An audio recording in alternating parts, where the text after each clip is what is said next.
ليه بقيت تزهق بسرعة وما بقاش في حاجة بتبسطك زي الأول؟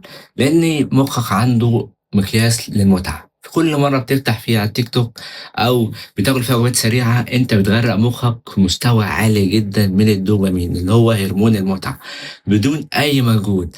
المشكلة بقى في إن مخك بيتعود على المستوى العالي ده لدرجة إن هو يبقى المستوى الطبيعي الجديد بالنسبة لمخك، فبتحول الحاجات بقى الهادية والطبيعية زي إنك تقعد مع أهلك أو تذاكر أو تشتغل على مشروع معين لحاجات مملة بالنسبة لمخك، لأنها بتديهوش نفس المستوى العالي من المتعة اللي كان بياخده من التليفون.